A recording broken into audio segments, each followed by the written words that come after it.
शिवाय बोलो श्री महाकाल की जय। हर हर महादेव नमः शिवाय। हर हर महादेव नमः शिवाय।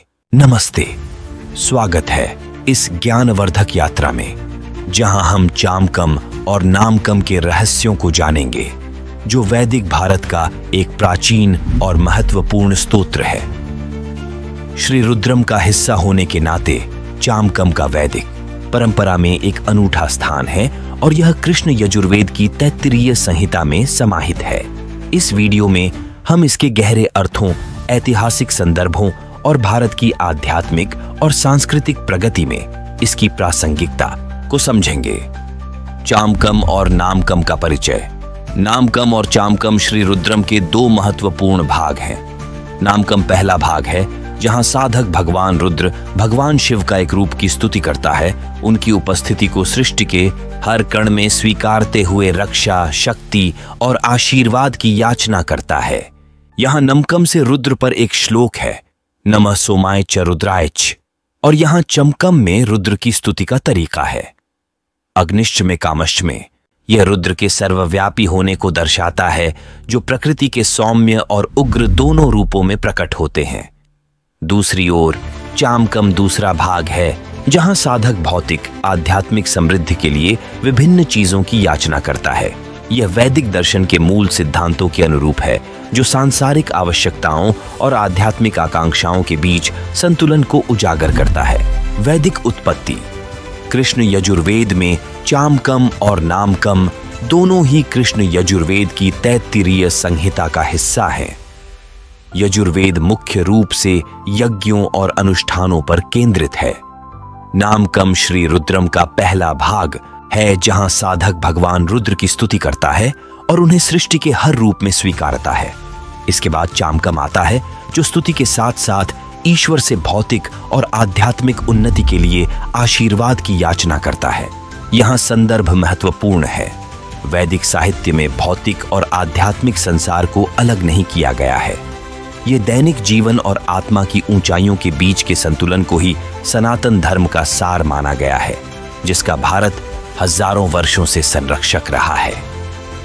चामकम और नामकम की संरचना और उनका अर्थ। चामकम और नामकम कृष्ण यजुर्वेद की तैत्तिरीय संहिता के महत्वपूर्ण भाग हैं।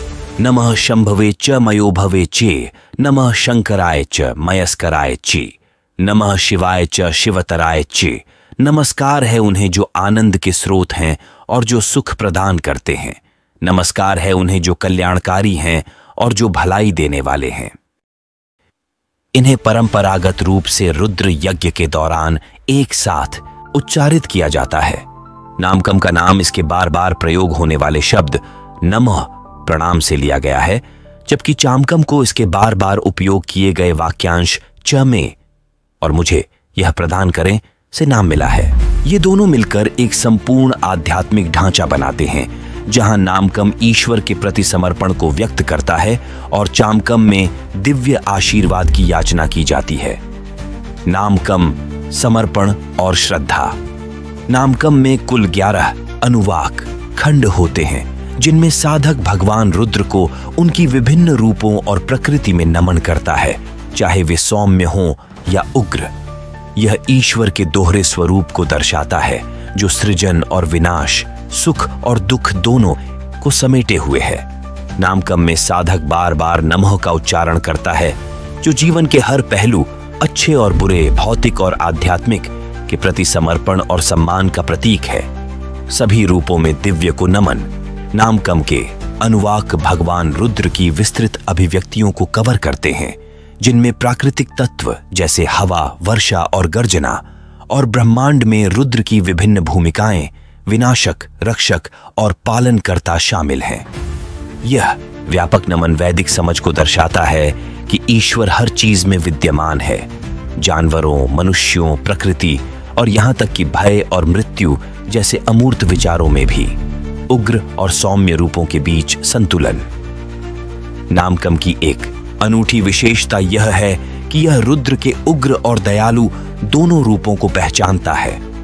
विनाश की शक्ति को स्वीकार करते हुए यह स्तोत्र रुद्र की कृपा और सुरक्षा की भी प्रार्थना करता है।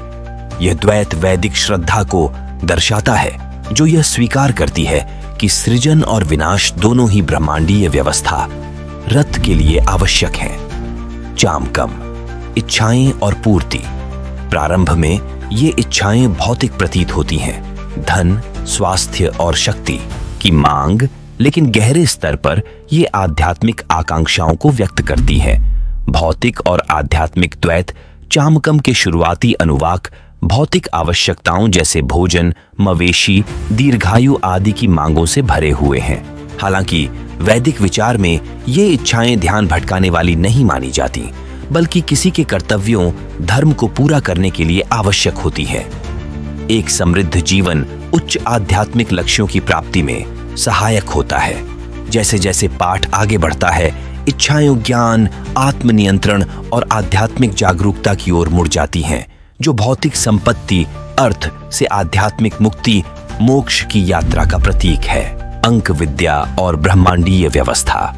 चामकम वैदिक अंक विद्या में गहराई से निहित है। कई अनुवाक में 1 से लेकर 33, 44 और उससे भी आगे की संख्या दी गई है। ये संख्याएं ब्रह्मांडीय शक्तियों और देवताओं का प्रतीक हैं। उदाहरण के लिए 11 संख्या एकादश रुद्रों, रुद्र के 11 रूप से संबंधित है।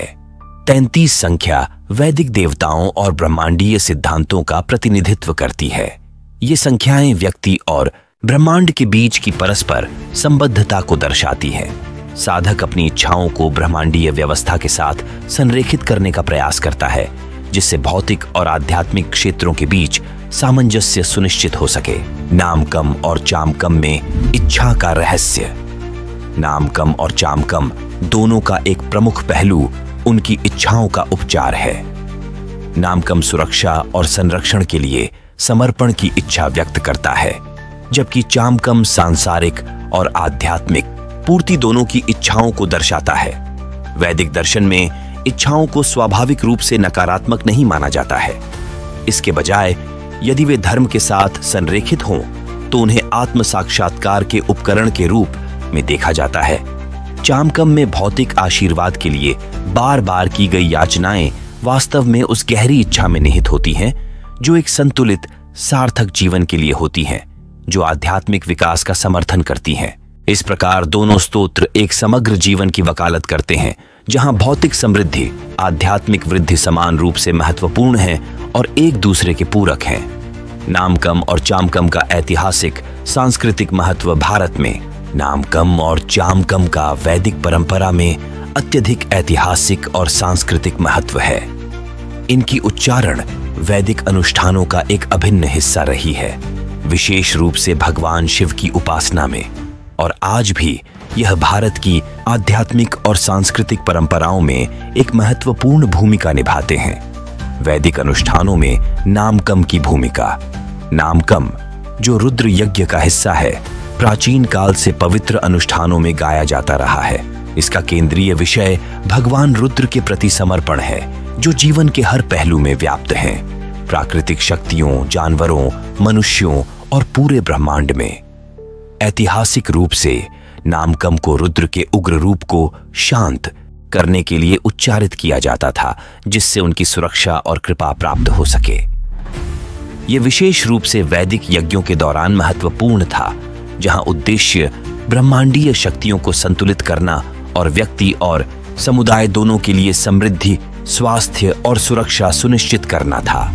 वैदिक मान्यता थी कि रुद्र की विनाशकारी शक्ति को स्वीकार और सम्मानित किया जाना चाहिए, लेकिन इसे बार बार नमः, प्रणाम कहकर नरम भी किया जाना चाहिए, जो समर्पण का प्रतीक है। ऐसा करने से रुद्र का उग्र रूप एक दयालु रक्षक में बदल जाता, जो राज्य और उसके लोगों के लिए आशीर्वाद लाता। चामकम का शाही अनुष्ठानों और यज्ञों में महत्व। जहां नामकम भगवान रुद्र को नमन करने पर केंद्रित है, वहीं चामकम साधक की भौतिक और आध्यात्मिक पूर्ति की इच्छाओं पर जोर देता है। ऐतिहासिक रूप से चामकम भगवान शिव के अभिषेक, स्नान जैसे वैदिक अनुष्ठानों का एक महत्वपूर्ण हिस्सा रहा है। यह प्राचीन भारत के राजाओं के राज्याभिषेक और शाही यज्ञों के दौरान भी उच्चारित किया जाता था। इन उच्चारणों को न केवल राजा की भलाई सुनिश्चित करने के लिए बल्कि पूरे राज्य की समृद्धि के लिए भी माना जाता था। चामकम में बार बार मवेशियों, घोड़ों और धन की मांग राज्य की समृद्धि के लिए आवश्यक भौतिक समृद्धि का प्रतीक थी। साथ ही आध्यात्मिक ज्ञान, आत्मनियंत्रण और प्रबोधन के लिए की गई याचनाएं वैदिक राजा के धर्म, धार्मिकता को बनाए रखने और न्यायपूर्वक शासन करने के कर्तव्य को दर्शाती थीं। ये द्वंद्वात्मक याचना भौतिक और आध्यात्मिक एक संतुलित समाज के लिए महत्वपूर्ण मानी जाती थी, जहां समृद्धि और नैतिकता एक साथ चलती थीं। समृद्धि और धर्म का प्रतीकात्मक अर्थ। नामकम और चामकम दोनों का ऐतिहासिक महत्व केवल अनुष्ठानों तक सीमित नहीं है। वैदिक दृष्टिकोण में राज्य की भलाई राजा के धर्म के पालन से गहराई से जुड़ी हुई थी।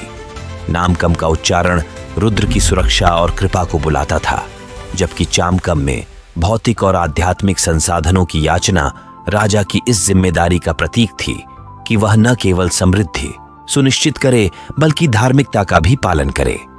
मवेशी, घोड़े और धन केवल भौतिक संसाधन नहीं थे बल्कि प्रचुरता के प्रतीक थे जो राज्य की सफलता सुनिश्चित करते थे।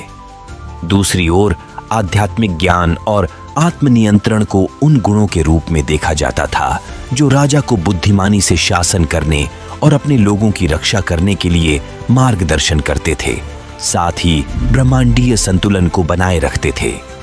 आधुनिक काल में निरंतर विरासत। आधुनिक काल में भी नामकम और चामकम दोनों ही मंदिरों में और साधकों द्वारा उच्चारित किए जाते हैं। नामकम जो रुद्र को प्रणाम करता है, सुरक्षा और शांति का आह्वान करने के लिए उच्चारित किया जाता है, जबकि चामकम का पाठ पूर्ण कल्याण के लिए दिव्य आशीर्वाद प्राप्त करने हेतु किया जाता है। ये स्तोत्र रुद्राभिषेक, शिवलिंग का अभिषेक का एक आवश्यक हिस्सा है और महाशिवरात्रि और श्रावण मास के दौरान विशेष महत्व रखते हैं। ये दोनों स्तोत्र विशेष यज्ञों, विशेष रूप से महारुद्र यज्ञ के दौरान भी उच्चारित किए जाते हैं, जहां यह माना जाता है कि ये न केवल व्यक्तिगत लाभ लाते हैं बल्कि पूरे समुदाय के लिए आशीर्वाद भी लाते हैं। त्योहारों और दैनिक पूजा में नामकम और चामकम का निरंतर उच्चारण भौतिक और आध्यात्मिक क्षेत्रों के बीच के कालातीत संबंध का प्रतीक है, जो साधकों को एक समृद्ध और धार्मिक जीवन के लिए रहस्यमय व्याख्या। चामकम के माध्यम से आत्म साक्षात्कार। ऐतिहासिक और अनुष्ठानिक महत्व से परे चामकम की एक गहरी रहस्यमयी व्याख्या है। प्रत्येक याचिका भक्त की आत्म साक्षात्कार की लालसा का प्रतीक है। 11वें अनुवाक की अंतिम याचिकाएं इंद्रियों, मन और आंतरिक शुद्धिकरण पर नियंत्रण के लिए होती हैं, जिन्हें आध्यात्मिक यात्रा की पराकाष्ठा के रूप में देखा जा सकता है। चामकम का अंतर्निहित संदेश जीवन के सभी पहलुओं, शारीरिक, मानसिक, भावनात्मक और आध्यात्मिक का एक एकल सामंजस्यपूर्ण अस्तित्व में समन्वय है।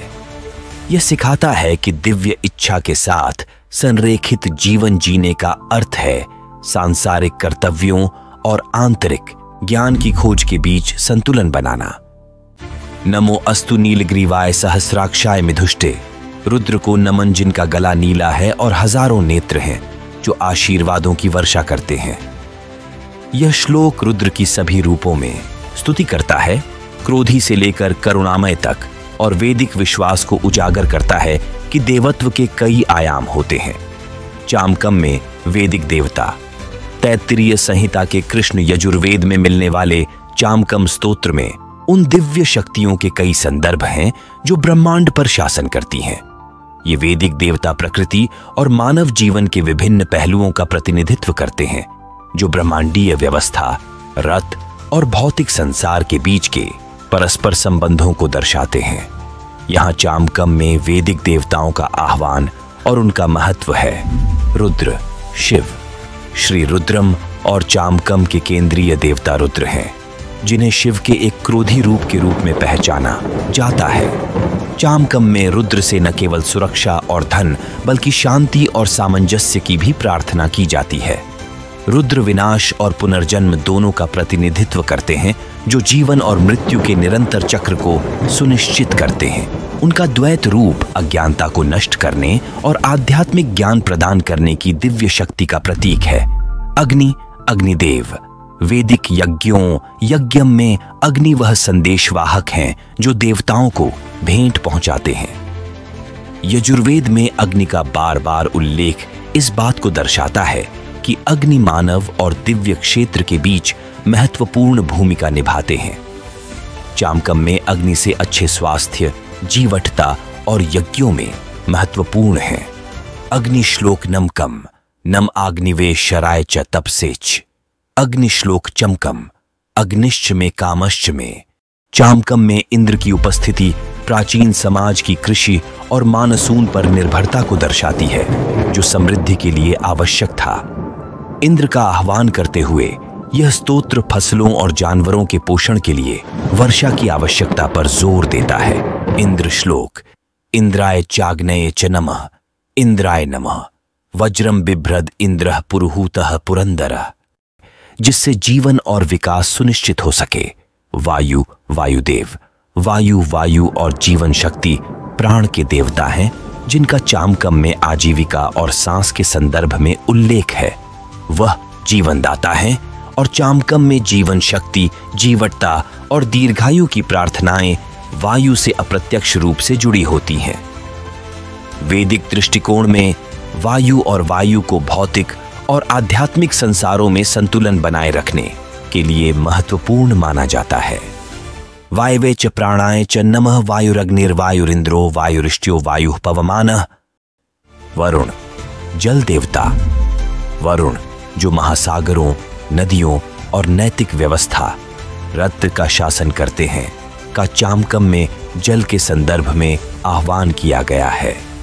यह स्तुति स्वास्थ्य, पोषण और संसाधनों की याचना करती है, जो जीवन के आवश्यक अंग हैं और जिन्हें जल से नियंत्रित किया जाता है। वरुणाय च नमः, वरुणम व एतम रतेन पांतम नमस्यन्ति। वरुण की उपस्थिति इस बात को रेखांकित करती है कि कृषि, मानव एवं पशु जीवन के लिए नदियों और जल का कितना महत्व है। मित्र, मित्रता, समझौतों के देवता। मित्र का आह्वान सामाजिक व्यवस्था और समझौतों के संरक्षक के रूप में किया जाता है। चामकम में मित्र की उपस्थिति यह प्रतीक है कि अनुष्ठानों और सामाजिक व कृषि जीवन को बनाए रखने के लिए सामंजस्य और सहयोग आवश्यक हैं। मित्र के आशीर्वाद की प्रार्थना कर यह स्तोत्र समाज में एकता सुनिश्चित करता है, जो समृद्धि और सुव्यवस्थित समाज की ओर ले जाता है। मित्राय नमः, मित्रः कृणोति वरुणः ध्रियते। ये देवता केवल प्रतीकात्मक आकृतियां नहीं हैं, बल्कि वैदिक जीवन में वास्तविक शक्तियों का प्रतिनिधित्व करते हैं, विशेष रूप से उनके अनुष्ठानों और कृषि से संबंध में। चामकम में उनका आह्वान उनके आशीर्वाद की याचना है, ताकि सभी प्रयास आध्यात्मिक, भौतिक और कृषि संबंधी सफल हों। चामकम में यज्ञम, बलिदान। वैदिक अनुष्ठानिक प्रथा यज्ञम चामकम में एक केंद्रीय भूमिका निभाती है। वैदिक दृष्टिकोण में यज्ञम केवल बलिदान नहीं है, बल्कि यह एक ब्रह्मांडीय प्रक्रिया है जो पूरे ब्रह्मांड को बनाए रखती है। यज्ञम, बलिदान का चामकम में महत्व। वैदिक अनुष्ठानिक प्रथा यज्ञम चामकम में एक केंद्रीय भूमिका निभाती है। वैदिक दृष्टिकोण में यज्ञम केवल बलिदान नहीं है, बल्कि यह एक ब्रह्मांडीय प्रक्रिया है जो पूरे ब्रह्मांड को बनाए रखती है। आइए चामकम में यज्ञम के महत्व को समझें। वैदिक परंपरा में यज्ञम, बलिदान का उद्देश्य। यज्ञम मनुष्यों, प्रकृति और देवताओं के बीच सामंजस्य बनाए रखने में केंद्रीय भूमिका निभाता है। यह कृषि, समृद्धि, दैवीय संरक्षण और आध्यात्मिक मुक्ति सुनिश्चित करता है। बलिदान के माध्यम से मनुष्य प्रकृति को लौटाते हैं, जिससे एक पारस्परिक संबंध बनता है। चामकम इस दर्शन को दर्शाता है जहां भोजन, पशुओं और स्वास्थ्य के लिए याचिकाएं ब्रह्मांडीय व्यवस्था को बनाए रखने की सामुदायिक इच्छाएं होती हैं। यज्ञम की ब्रह्मांडीय भूमिका। यज्ञम रथ ब्रह्मांडीय व्यवस्था को बनाए रखने का प्रतीक है। देवताओं का आह्वान कर जीवन को बनाए रखने के लिए बलिदान किए जाते हैं, जो वर्षा, उर्वरता, स्वास्थ्य और समृद्धि सुनिश्चित करते हैं। अग्नि, अग्निदेव देवताओं को भेंट पहुंचाने के माध्यम के रूप में महत्वपूर्ण भूमिका निभाते हैं। हालांकि चामकम पशु बलिदान पर कम और स्वास्थ्य और भलाई जैसी व्यापक भेंटों पर अधिक ध्यान केंद्रित करता है। चामकम में कृषि पशुओं का महत्व गाय, गो, डेयरी और कृषि के लिए आवश्यक, जो समृद्धि और समुदाय की संपत्ति का प्रतिनिधित्व करती है।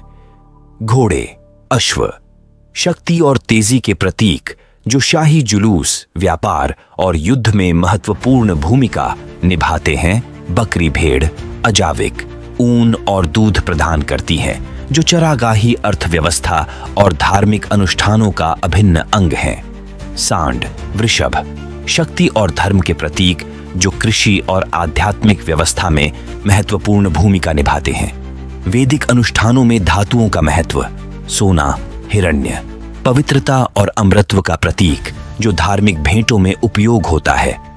चांदी, रजत, मानसिक स्पष्टता का प्रतीक, जो शुद्धिकरण के अनुष्ठानों में उपयोग होती है। लोहा, अयस, शक्ति का प्रतीक, जो उपकरणों और हथियारों में उपयोग होता है, लेकिन युद्ध से इसके संबंध के कारण यह अनुष्ठानों में दुर्लभ होता है।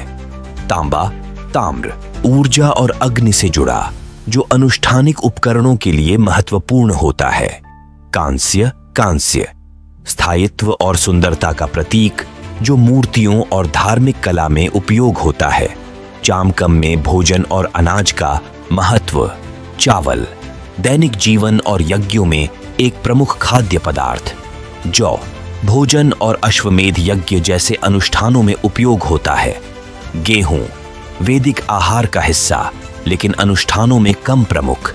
तिल, तिल, समृद्धि और उर्वरता को अनुष्ठानों में आमंत्रित करता है। दूध और डेयरी उत्पाद, आवश्यक भेंटें, जिसमें घी बलिदानों का मुख्य घटक होता है। दालें, पोषण के लिए महत्वपूर्ण, हालांकि अनुष्ठानों में कम प्रमुख होती है। शहद, मधु, पवित्र सोम पेय और मंदिर के अनुष्ठानों में उपयोग होता है। चामकम और नमकम में वृक्ष, नदियां और प्रकृति का महत्व। वृक्ष पवित्र होते हैं और जीवन का प्रतीक होते हैं, विशेष रूप से पीपल और बेल के वृक्ष, जो भगवान शिव से जुड़े हैं। नदियां देवियों के रूप में व्यक्त की जाती हैं, जैसे गंगा, यमुना, जो कृषि और आध्यात्मिक जीवन को बनाए रखती हैं। पर्वत, वन पवित्र होते हैं। हिमालय विशेष रूप से शिव से जुड़ा होता है और वन ज्ञान और एकांत का प्रतीक होते हैं। आवश्यक संतुलन की याद दिलाता है। वैदिक जाति व्यवस्था, वर्ण, शुरुआत में यह लचीला था, धर्म, कर्तव्यों और गुणों पर आधारित था, जन्म पर नहीं। समाज को ब्राह्मण, पुरोहित, क्षत्रिय, योद्धा, वैश्य, व्यापारी और शूद्र, श्रमिक में विभाजित किया गया था। समय के साथ यह व्यवस्था कठोर हो गई और जन्म आधारित पदानुक्रम में बदल गई। शिव बनाम विष्णु, शिव और विष्णु के बीच प्रतिद्वंद्विता एक गलत धारणा है। वैदिक दृष्टिकोण में दोनों पूरक शक्तियां हैं। शिव परिवर्तन, विनाश और पुनर्निर्माण का प्रतिनिधित्व करते हैं। विष्णु संरक्षण और स्थिरता का प्रतिनिधित्व करते हैं। दोनों मिलकर ब्रह्मांडीय संतुलन बनाए रखते हैं, जहां शिव नवीनीकरण करते हैं और विष्णु जो संरक्षित करते हैं उसे स्थिर रखते हैं। शिव और विष्णु की ब्रह्मांडीय भूमिका पर नमो अस्तु गिरिशाय चे शिपिविष्टाय चे, उनको नमन जो पर्वतों के स्वामी हैं। यहां रुद्र का आह्वान पर्वतों के स्वामी और समस्त सृष्टि में व्याप्त विष्णु से जुड़ी एक विशेषता दोनों के रूप में किया गया है, जिससे इन दोनों भूमिकाओं में कोई विरोधाभास नहीं दिखता। मृत्यु और पुनर्जन्म पर चामकम से साझा वैदिक उत्पत्ति, शिव, वेदों में रुद्र और विष्णु दोनों का उल्लेख वैदिक ग्रंथों में मिलता है। श्री रुद्रम में रुद्र को एक शक्तिशाली सर्वव्यापी शक्ति के रूप में चित्रित किया गया है, जबकि विष्णु को ब्रह्मांडीय व्यवस्था के संरक्षक के रूप में देखा जाता है। ये भूमिकाएं एक बड़े एकीकृत वैदिक प्रणाली का हिस्सा हैं।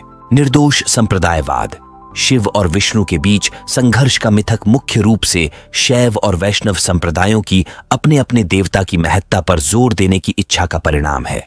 हालांकि वैदिक समझ में यह माना जाता है कि दोनों ब्रह्मण परम निराकार वास्तविकता के भिन्न भिन्न रूप हैं। शिव और विष्णु की एकता से संबंधित श्री रुद्रम से मंत्र नमकम श्लोक नमः कपर्दिने चे व्युक्त केशाय चे, जटाओं वाले और मुंडित सिर वाले को नमन। यह दर्शाता है कि रुद्र सभी रूपों और सृष्टि के सभी पहलुओं को समेटे हुए हैं। यह सिद्ध करता है कि दिव्य वास्तविकता सांप्रदायिक विभाजनों से परे है। वैदिक दर्शन में मृत्यु पर दृष्टिकोण।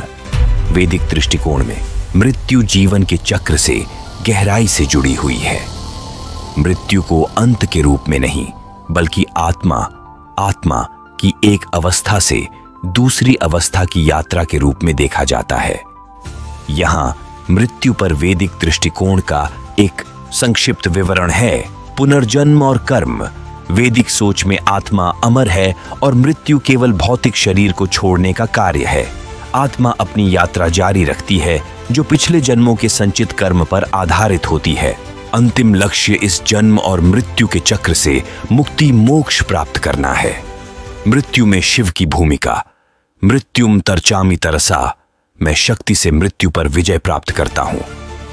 यह पंक्ति चामकम से है और यह मृत्यु को पार करने की शक्ति के लिए प्रार्थना करती है, जो वैदिक दृष्टिकोण के अनुरूप है कि मृत्यु जीवन के चक्र का हिस्सा है जिसे दिव्य कृपा और व्यक्तिगत शक्ति से पार किया जा सकता है। शिव रुद्र का अक्सर मृत्यु और परिवर्तन से संबंध होता है, लेकिन नकारात्मक अर्थ में नहीं।